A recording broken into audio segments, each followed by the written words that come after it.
जळगाव गिरीश महाजन, एकनाथ खडसे, गुलाबराव पाटील, मंगेश चव्हाण यांसारख्या राजकीय मंडळींच्या राजकारणाचा पाया याच जळगावात पक्का झाला।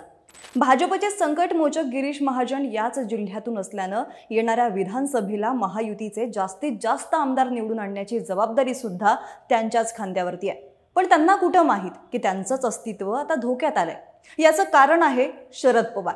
आगामी विधानसभा निवडणुकांसाठी शरद पवारांच्या राष्ट्रवादीने आता जोरदार मोर्चे बांधणी सुरू केली आहे। स्वतः शरद पवार अख्खा महाराष्ट्र पिंजून काढतायत आणि सत्तेत असणाऱ्या महायुती विरोधात डावपेच आखत आहेत।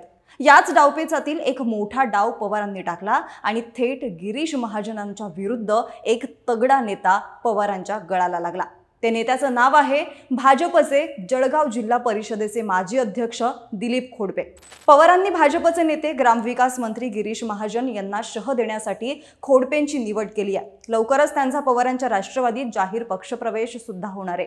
खोडपे हे महाजनांच्या विरोधात जामनेर विधानसभा निवडणूक लढवणार असल्याचं आता सांगण्यात येत आहे। रविवारी भाजपचे आमदार जयकुमार रावल यांच्या शिंदखेडा विधानसभा मतदारसंघात पवारांनी मेळावा घेतला आणि लगेचच दुसऱ्या दिवशी थेट भाजपचे संकटमोचक म्हणून ओळख असलेले गिरीश महाजन यांच्या विरोधात खोडपेंना उभं केलं। त्यामुळे आता जामनेरमध्ये जर महाजन वर्सेस खोडपे अशी लढत झाली तर कोण कुणाला भारी पडणार? गिरीश महाजनांपुढे दिलीप खोडपेंचा निभाव लागणार का? खोडपेंना मोहरा बनून पवारांच्या गोटात नेमकं काय शिजतंय पाहूयात आपल्या आजच्या या व्हिडिओमधून। नमस्कार, मी मयुरी आणि तुम्ही पाहताय लगावबत्ती। यंदाच्या लोकसभा निवडणुकीत पवारांच्या राष्ट्रवादीने एकूण 10 जागा लढवल्या। त्यातील 8 जागांवरती त्यांचा विजय झाला, ज्यानंतर पवारांच्या राष्ट्रवादीचा आत्मविश्वास दुणावला आणि त्यांच्या पक्षात मोठ्या प्रमाणात इनकमिंग सुरू झालं। काही दिवसांपूर्वी कागल विधानसभा मतदारसंघात समरजित घाटगे यांनी तुतारी हाती घेतली, ज्यामुळे अजित पवारांच्या पक्षात असलेले नेते हसन मुश्रीफ यांच्या अडचणी वाढल्या असल्याचं बोललं जाते। त्यानंतर इंदापूर विधानसभेसाठी अजित पवारांसोबत असलेले दत्तामामा भरणे आणि भाजपचे हर्षवर्धन पाटील हे सुद्धा इच्छुक आहेत, ज्यातील हर्षवर्धन पाटील कमळ सोडून लवकरच तुतारी वाजवू शकतात अशी सुद्धा चर्चा आता जोर धरतीये। ही झाली आत्ताची काही उदाहरणं, पण महायुतीच्या गोटात असे अनेक नेते आहेत जे अस्वस्थ आहेत आणि पवारांच्या पक्षात जाऊ शकतात, ज्यामध्ये मग मदन भोसले, विवेक कोल्हे, बाळा भेगडे, जगदीश मुळीक, हर्षवर्धन पाटील, प्रशांत पारिचारक, राजन पाटील, दिलीप सोपल, रणजित शिंदे, रमेश कदम हे काही नेते मिळून विधानसभा निवडणुकीच्या तोंडावरती शरद पवारांची ताकद वाढवणार असल्याचं आता बोललं जाते। त्यानंतर आता या यादीमध्ये नंबर लावलाय तो दिलीप खोडपे यांनी। दिलीप खोडपे हे जळगावमधील भाजपचे बडे नेते आणि जळगाव जिल्हा परिषदेचे माजी अध्यक्ष सुद्धा आहेत। 2014च्या लोकसभा निवडणुकीमध्ये रावेर लोकसभा मतदारसंघातून दिलीप खोडपे यांना उमेदवारी मिळावी अशी त्यांच्या कार्यकर्त्यांची इच्छा होती, मात्र खोडपेंना त्यावेळी उमेदवारी काही मिळाली नाही। त्यानंतर 2019च्या विधानसभा निवडणुकीत जामनेर विधानसभा मतदारसंघातून खोडपेंनी उमेदवारी अर्ज घेतला होता, तेव्हा गिरीश महाजनांच्या विरोधात दिलीप खोडपे अपक्ष निवडणूक लढवणार अशी चर्चा सुद्धा रंगली होती। सोबतच जळगावात त्यांची मराठा नेता म्हणून मोठी ख्याती आहे। एकट्या जामनेर मतदारसंघात मराठा समाजाचं तब्बल 1,40,000 मतदान आहे। त्यामुळे मराठा नेता अशी ओळख असलेले दिलीप खोडपे हे गिरीश महाजन यांना त्यांच्या समोर तगडं आव्हान देऊ शकतात। थोडक्यात काय तर शरद पवार गिरीश महाजनांच्या विरोधात मराठा कार्ड खेळत असल्याची राजकीय वर्तुळात चर्चा सुरू आहे। खोडपे यांनी त्यांचा पदाचा राजीनामा सुद्धा दिलेला आहे। गेल्या 35 वर्षांपासून आपण भाजपचं काम करत आहोत, पण गेल्या 10 वर्षांपासून पक्षात आपली घुसमट होती आहे, ज्यामुळे भाजपचा प्राथमिक सदस्यत्वाचा राजीनामा देत आहोत असं सुद्धा दिलीप खोडपे यांनी मीडियाशी बोलताना सांगितलंय।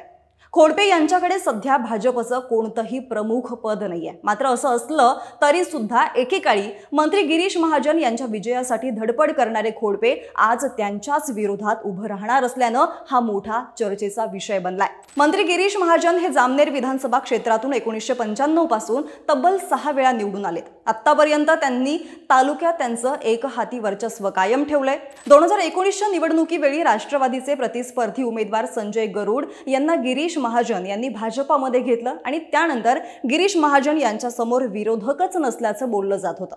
मात्र भाजपचे मातब्बर नेते दिलीप खोडपे यांना गळाला लावून शरद पवारांनी नवा राजकीय डाव आखला। आजवर काँग्रेस असेल, राष्ट्रवादी काँग्रेस असेल किंवा मग बहुजन समाज पार्टीच्या उमेदवारांनी टक्कर देण्याचा प्रयत्न केला होता, पण भाजपच्या कार्यकर्त्यांनी आणि गिरीश महाजन यांच्या समर्थकांनी तालुक्यात महाजनांची वोट बँक मजबूत करून ठेवली आहे। सोनिया गांधी यांच्यासारख्या राष्ट्रीय नेत्यांनी सुद्धा महाजन यांचा पराभव करण्यासाठी सभा घेतली आहे. तरी सुद्धा गिरीश महाजन अजिंक्य राहिले.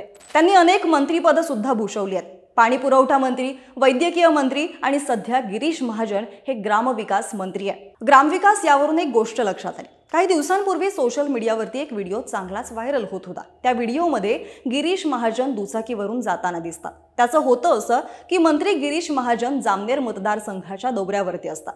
या दौऱ्यात गावातील काही तरुण त्यांना निकृष्ट रस्त्यांबाबत जाब विचारतात. पण तरुणांचा आक्रमकपणा पाहून गिरीश महाजन कोणतंही उत्तर न देता दुचाकीवर बसून त्या ठिकाणाहून काढता पाय काढतात आणि या घटनेचाच व्हिडिओ सध्या सोशल मीडियावरती बराच व्हायरल झालाय. महाजन हे स्वतः ग्रामविकास मंत्री आहेत. तरी सुद्धा त्यांच्याच मतदारसंघात रस्त्याची दुरावस्था झाल्यानं त्यांना लोकांच्या रोषाला सामोरं जावं लागलं. या व्हिडिओवरून सध्या राजकारण सुद्धा चांगलंच तापलंय. गिरीश महाजन यांना भाजपचे संकटमोचक समजलं जातं. देवेंद्र फडणवीस यांचे निकटवर्तीय सुद्धा त्यांना समजलं जातं. आंदोलन असो की बंडखोरी रोखणं किंवा कोणाचीही समजूत काढण्यासाठी प्रयत्न करणं असो, ही सगळी जबाबदारी गिरीश महाजन यांच्यावरती असते. त्यामुळे एवढ्या प्रभावी आणि ज्यानं मागील 6 वेळा आमदारकी कायम ठेवली आहे अशा नेत्याला विधानसभेत धूळ चारण्यासाठी शरद पवार आता कामाला लागलेत. तेव्हा तुम्हाला काय वाटतं? खोडपे महाजनांना तगडं आव्हान देऊ शकतील का? पवारांच्या प्लॅन प्रमाणे दिलीप खोडपे महाजनांच्या गडाला सुरुंग लावण्यात यशस्वी होतील का? तुमच्या प्रतिक्रिया कमेंट बॉक्समध्ये जरूर कळवा आणि लगावबत्तीला सबस्क्राइब करायला विसरू नका.